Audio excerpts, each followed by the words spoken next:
cannot overcome my own notions of gentry. I cannot become a warrior of the proletariat class after all.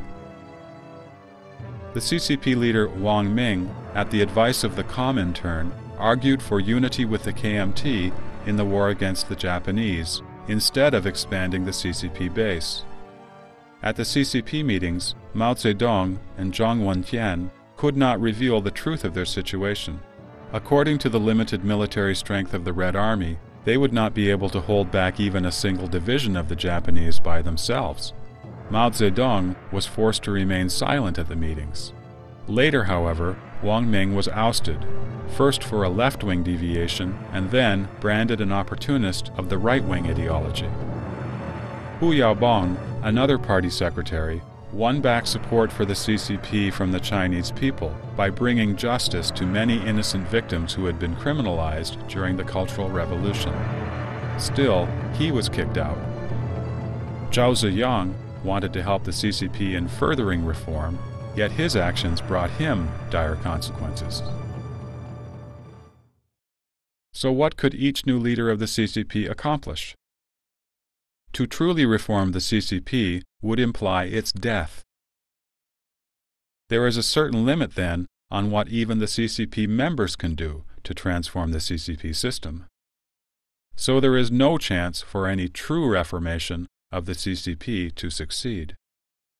Many party leaders ended their political lives in tragedy, yet the CCP has survived. In many instances, when the CCP was at its most evil, the highest officials failed in their positions.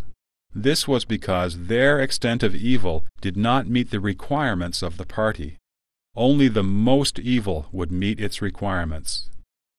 The CCP leaders who survived their positions were not those who could influence the party, but those who could comprehend the party's evil intentions and follow them. No wonder party members were capable of battling with heaven, fighting with the earth, and struggling against other human beings. But never could they oppose the party. They are the tame tools of the party, or at most, symbiotically related to the party.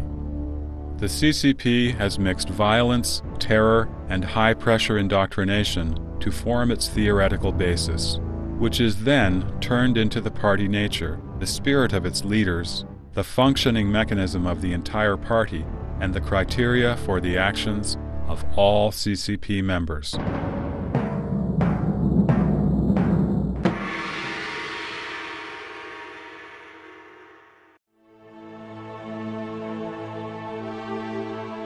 The history of the CCP tells us precisely its illegitimacy.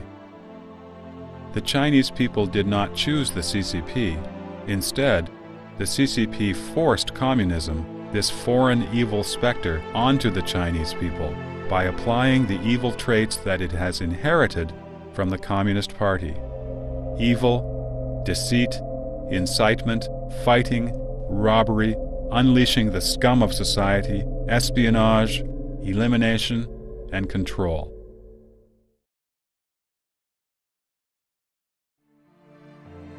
When the Communist Party needed workers, it named them the leading class and pioneers of the proletarian revolution.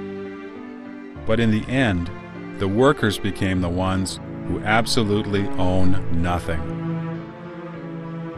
When the Communist Party needed farmers, it praised them, saying, "Without the poor farmers there would be no revolution." It promised land to the tiller. The happiness of the fortunate farmers who were given a piece of land lasted a mere few days. Their land was later taken to establish the people's communes. When the Communist Party was almost exterminated by the KMT, it appealed loudly, "Chinese do not fight Chinese." However, as soon as the anti-Japanese war was over, the CCP turned full force against the KMT and overthrew its government. When the CCP needed the support of democratic parties, it urged that all parties strive for long-term coexistence, be sincere with one another, and share honor and disgrace. But anybody who disagreed with or refused to conform to the party's concepts was eliminated. The Communist Party's political power would not be shared with any other individuals or groups. History tells us never to believe in any promises the CCP makes. If one were to believe the words of the Communist Party in any issue, that issue would be the one that would cost one one's life.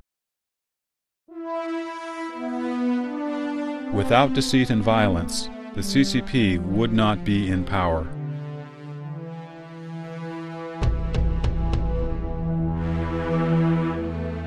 For the past several decades, the CCP has brought ceaseless disasters and endless miseries upon the Chinese people. The indulgence of the CCP in wanton massacre and willful persecution throughout China has been the greatest misfortune for the Chinese people. To be free from the CCP shackles will bring new hope to China.